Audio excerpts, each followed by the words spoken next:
Today I want to talk about a couple of my favorite dark romances.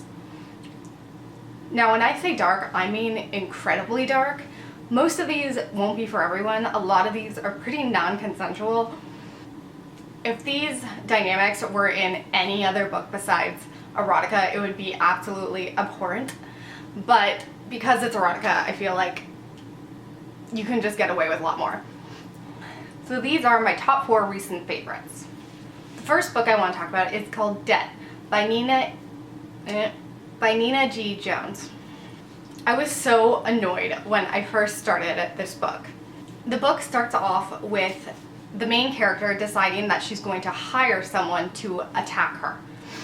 So basically she can experience her non-consensual fantasies in a consensual way. And I was very excited by this premise, but they decide to kind of abandon it almost immediately when the guy who actually comes and attacks her is not someone that she hired to do it. It's someone who's been wanting to get revenge on her.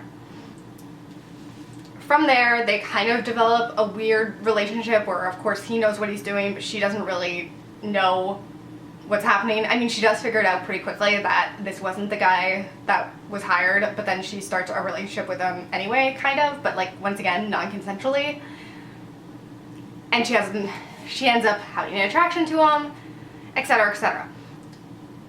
I was really miffed with this book at first because, like I said, I was really interested in the initial premise of someone exploring their non-consensual fantasies, but like doing it in a consensual way. I thought that was a really interesting premise that I hadn't saw before, and yet they discarded it for a premise that I have seen before. But I ended up really liking this book. I hated the male character so much because you got to see things from his perspective too. It went back and forth, and I hated his perspective so much because it was just so filled with hatred and sexist bullshit. But like 3/4 of the way through, they kind of have an explanation as to why he is the way he is, and you know what's coming. You know exactly where this explanation is going and what it's going to be, but the chapter hits so hard and is so sad that I actually ended up changing my mind about him. I mean, it didn't make anything he did okay all of a sudden, but you definitely don't hate him as much, I guess. I don't know. I wish, though, that they had put this chapter at the beginning because, like I said, it's not a surprise what's coming. It's just the way that it's written that really makes it effective. And if they had done that right at the beginning, there was no reason not to do it right at the beginning. And it would have made the book so much better for me. I also really liked the really twisted relationship between the love interest and his sister.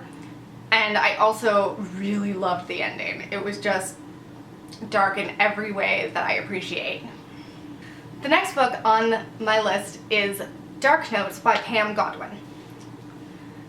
This book is about a teenage girl who's in high school and starts up a relationship of sorts with her piano teacher.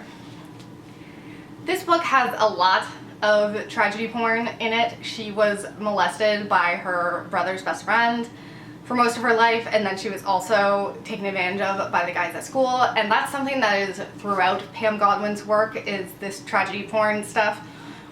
That stuff I didn't love in the book, but I did love the dynamic between her and her teacher. Student-teacher relationships seem to be very controversial in books, which obviously I understand why. I usually only appreciate them when they're one of two ways, and that is either in a book where they're showing how toxic and not okay it is, or in erotica, because once again, you can do anything in erotica to me, and like, I'll be okay with it. I won't necessarily like it, but I understand that like there's something for everyone. The sex scenes in this book were really good. I loved them. I also really appreciated the way that Pam Godwin wrote the characters. It felt like both the characters felt very well developed. I appreciated that this relationship felt kind of realistic because he is kind of taking advantage of the situation that she's in and how rough her home life has been. He constantly tries to backpedal and like make it okay in his head, but I feel like that is super realistic to what people in real life do. You know, we try to justify things. even if like he was a truly terrible person. I feel like you can see him manipulating her kind of, and see him grooming her for their future relationship, all while saying that he's not trying to have a relationship with her.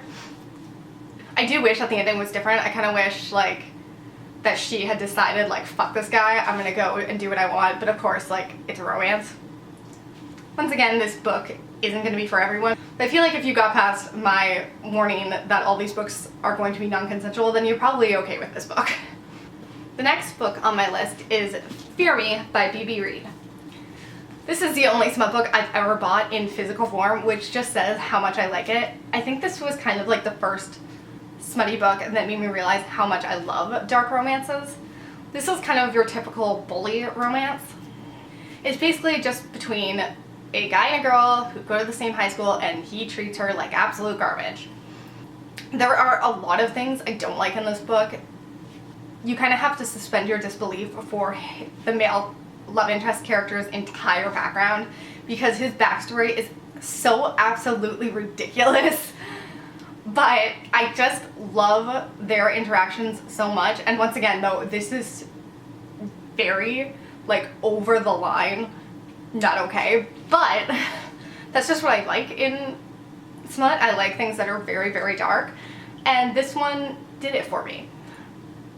I love his character. I love the friend group that is developed between all of the characters, because there's 3 female characters and 3 male characters, and of course they all couple off and whatever, but they just have really fun interactions, and I appreciate the dynamic so much. And honestly, that's probably the main reason I love this book more than any other smut book I've read, is because of the friendship dynamics. It is a chunker though, and this is the first in a series, and honestly I haven't liked any of the rest of the books nearly as much as I like this one. And the last book on this list is Debt Inheritance by Pepper Winters. This is another book that has a plot that you kind of have to suspend your disbelief for. This guy inherits a girl somehow. No idea how. Once again, you just have to pretend that this makes sense.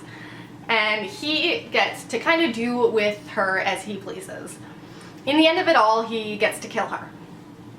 I don't know why, once again, but that's just the way it is. I believe there are 7 books in this series, and each one is like, the first book is Debt Inheritance, and then the second book is First Debt, then Second Debt, Third Debt, whatever.